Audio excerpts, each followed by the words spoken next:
Shalom. Ha. Tov. Hakol בסדר? כן? That is almost all of my Hebrew. I don't even remember how to say I'm trying to learn Hebrew. But I am very excited to be here in Israel for my first time. My name is Crystal Huff. My pronouns are she, her, and hers in English. I am the executive director of Include Better, also formerly known as Inclusion Through Innovation. I can be found online on the Twitters. I use @CrystalMHuff. And if you're interested in science fiction and fantasy and ridiculous things that are in my personal life, that's also @CrystalVisits, because I visit a lot of people in a lot of places. So, I think that we are starting slightly early, but that's okay, yes? Yeah. Cool. So I'm here to talk to you about interviewing candidates badly. I have been head of HR. I have been chief coherence officer for a startup, which essentially meant I was head of HR and the office manager and the scrum master all in one. And I have seen a number of companies and a lot of friends' companies interviewing and make some missteps. And I think that they are good learning experiences. And so I wanted to share some of those stories and some of those takeaways. So I want to start off with this quote by Astrid Atkinson. Start by being kind. I think that kindness is undervalued in many societies, but very important. And I'm going to be here talking with you about mistakes that I have made and mistakes that people I know have made. And I am not bringing them up to be mean. I am bringing them up to help us learn from them. And so I'm going to try to be kind about them. And I hope that you will be kind about the mistakes that I have made. So I would like everyone here to raise your hand if you have been involved in some portion of a hiring process. Okay, so I think everyone here should probably raise their hands there, because we all help make the team that does the interviewing. We all talk about the job description that we are hiring for if we have a formalized process. We all talk over the candidates when making selections with their companies. This is a very idealized process. And I think that the companies that include everyone on the team more, particularly on small teams, build a better team when you're doing your interviewing and when you're doing your integration of your new hires. So please think of yourself as being involved in hiring, because it's important, because it predicts the success of your company, the people. When you're thinking about hiring, the downer is that we all have unconscious biases. We all have settings that we got from early childhood, beliefs that we have about how people work who aren't us. And we take those unconscious biases with us everywhere we go, and they influence us. And so one of my goals in this talk and in general in life is to encourage you to think about what your unconscious biases might be in order to make them more conscious and be able to address them. Because after all, I don't always examine my unconscious biases, but when I do, things work out better for everyone involved. And unconscious biases come out in various ways when you don't think about them. I've been looking at the slides for talks this weekend and in general at conferences. This is an interest of mine. And frequently there are not women in people's slides at tech gatherings. And this is something that's just unconscious. It's not like people have said, oh, I don't think there are women in tech, usually. But they don't necessarily have a lot of women or a lot of people who aren't dudes in their slides. And so it sends this unconscious message that gets reiterated that plays into an unconscious bias that the field has, that the field is mostly dudes. And so it perpetuates that. I also couldn't resist including this one too. Yeah, seriously. And now we pause for photo. So you can do various assessments about unconscious bias and work on yourself. Some of them are helpful. Some of them don't necessarily assess or address the thing that they're trying to. But it is a good effort to do. And perhaps you will end up with personal growth. Perhaps you take a workshop and you become the flower at the end of the plant trajectory. And that is excellent. You can also do talent assessments that aim at taking unconscious biases out of the hiring process. You can use some software that takes out like the gender of the applicants when they're submitting their application, or takes out some key class signifiers like the schools that people went to in their resume, so that you don't like have that background stuff influencing you unconsciously when you're talking to a candidate. Some of it helps. I encourage you to try. But there is no perfect text. To find some bugs, there's no substitution for actually having an interview, which is where a lot of unconscious biases can totally come in and bite you in the you-know-where. So we sit down with candidates and we talk to them, and we try to not be influenced by this cultural background. And sometimes we totally fail. So this is a story that I'm glad is gendered male, but this is an actual story that happened to a company I worked for.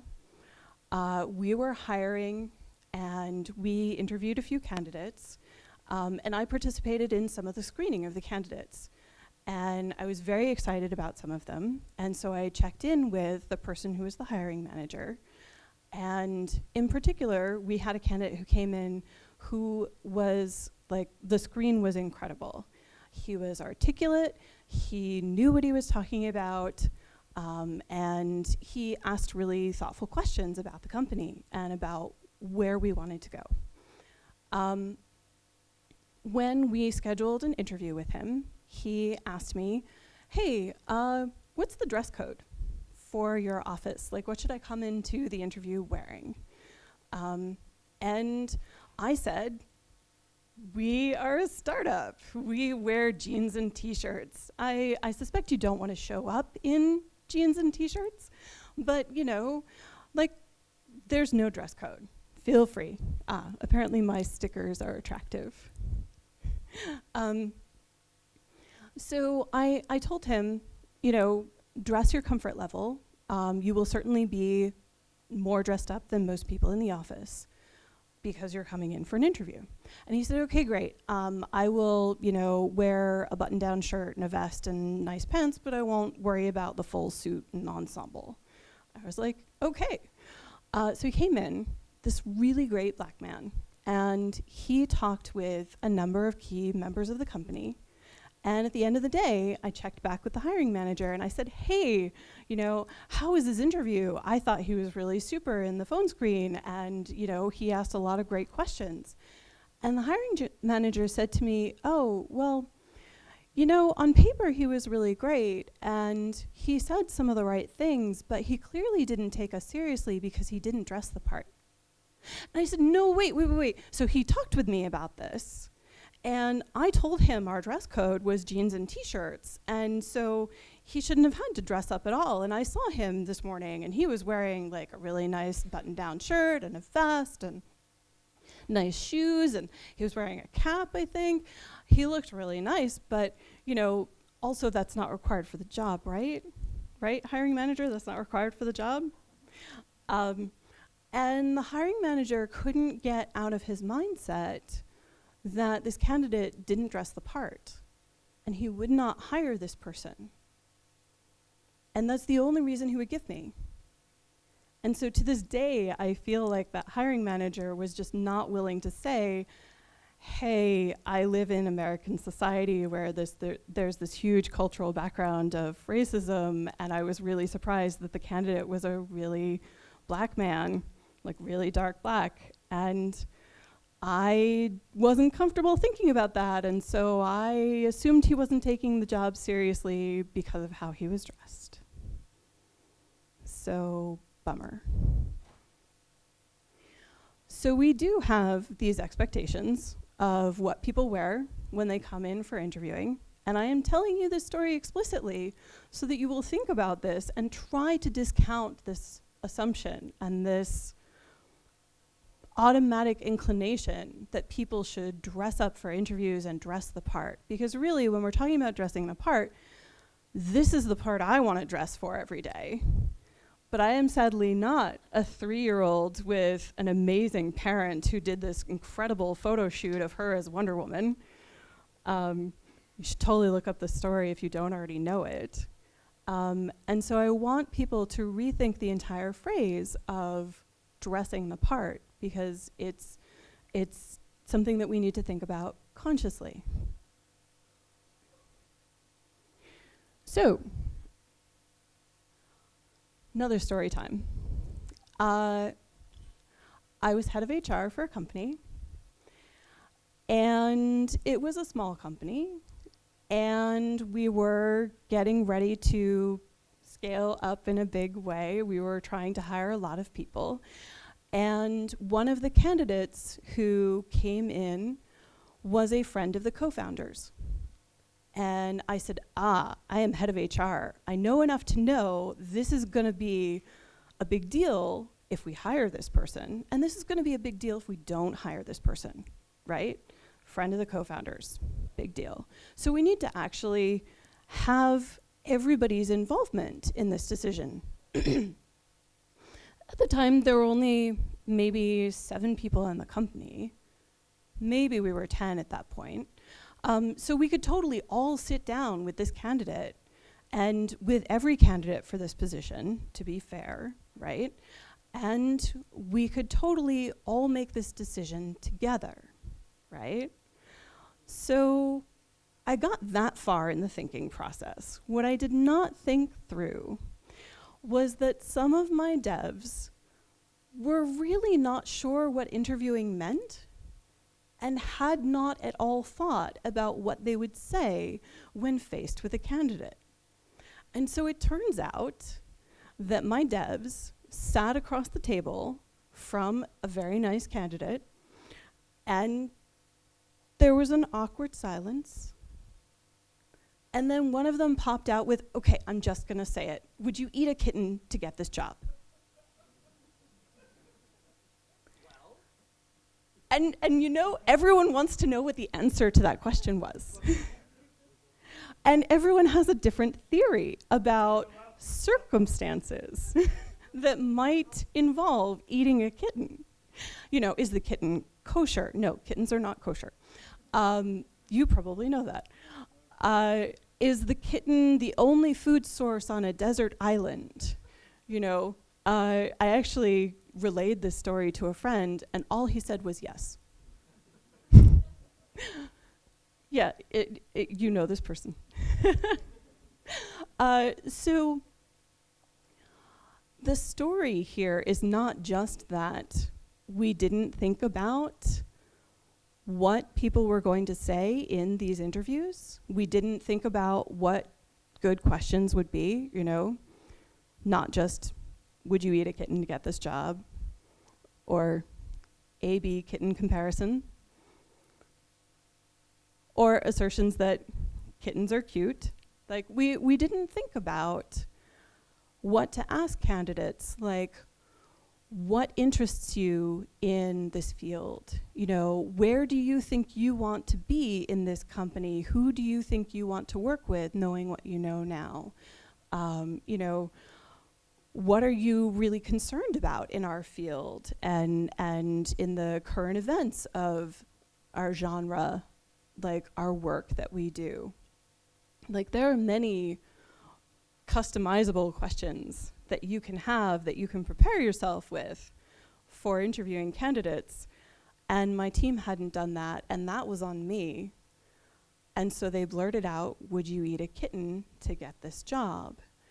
And because it was funny, they then used this question in interviews for 6 months before I realized that they weren't just telling the same story or telling the story that they had told to their friends and their friends' answers. No, they were still asking candidates. That was also on me. Don't do that. Learn from my mistake. Don't ask candidates, would they eat a kitten, get this job? Think about serious questions that you want the answers to, because putting some time into the interviewing process will get you better results, and you'll have a better experience working with candidates who are, after all, potentially the future of your company and your team. So my final story happened to me when I was interviewing. A while back, I was really excited about a couple of opportunities and interviewing, and had a series of interviews with one company. And in one interview, I talked with someone and said, okay, let's talk about our relevant experiences here. And my interviewer said, okay, well, tell me what you really liked about your current team. Like, what do you really like about the team you're currently working with? And I said, well, my favorite thing about my current team, much as I'm ready to move on, is that I'm really glad that I know my team well enough that I can be out at work, and we're all comfortable with that. And this is something that was really important to me, and it was a personal disclosure in an interview process, and it was a risk, but it was the honest truth. I really cared about being able to be out at work and having my team be comfortable with who I am. And I left it there. That's all I said. The next interview I had with that company involved the CEO of the company sitting across from me and saying, hey, I looked at the notes from your previous interview, and I see that you really enjoyed being out at work, and you really appreciated that you were out at work at your company. What are you out as? What are your labels? And I sat there, and I had, a few seconds to decide if I was comfortable coming out entirely in an interview process with a company I really wanted to join. I really liked this company. I really thought they were doing good in the world, really wanted to be a part of it. And I was incredibly uncomfortable, in part because it's a rude question, and in part because this is actually illegal in the US to ask someone's, sexual orientation, their marital status. Like, there are various questions you cannot ask in a hiring process. And I haven't gotten clear answers on whether they're the same things in Israel, but Gil says, metza.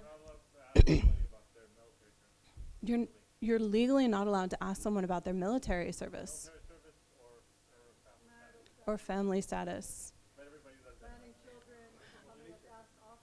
So what I will tell you, and you're not allowed to decide on those factors.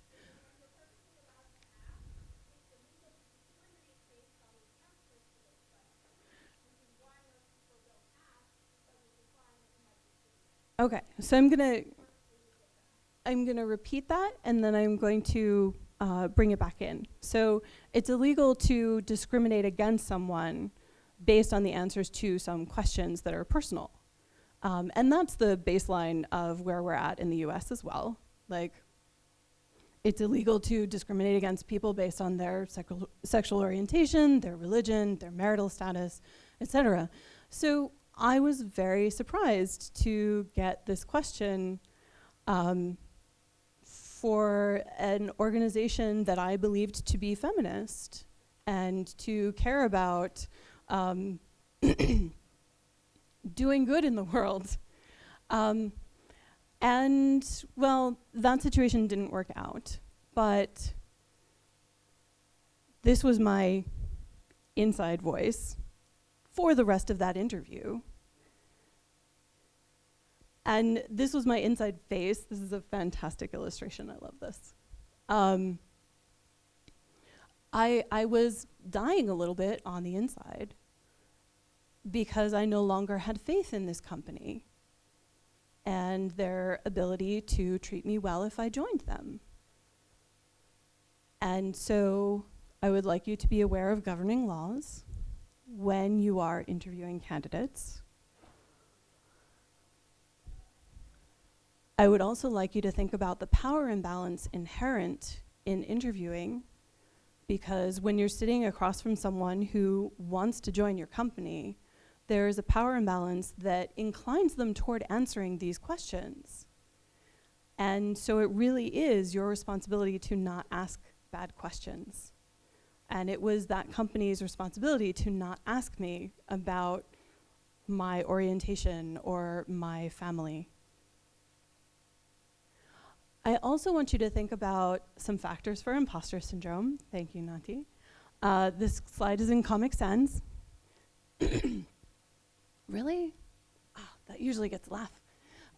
Okay, so when you have somebody across the table from you, you're interviewing, and you're putting them under pressure, right? If they ever suffer from imposter syndrome, quite likely to be coming up then. And so when you're interviewing people, just think about trying to put them at ease, trying to help them shine. You will get better results from them. You will see better what they're able to do when they're comfortable, when they're not feeling imposter syndrome-y. And that involves giving them a lot of time. That involves investing time in the process before you interview someone and while you're interviewing someone. And I am notorious for having the hour-long phone screen. I totally cop to this. If a company says to me, I am on the phone screening, it will be an hour. It just will. Because I will get to the point of putting someone at ease, being at ease, and finding out what they think about themselves behind all the bullshit that you're supposed to do when you're interviewing, right? And I think that that's important. I think that getting to a point where you say real things about your company and real things about yourself as a candidate is important, and it takes time to get there.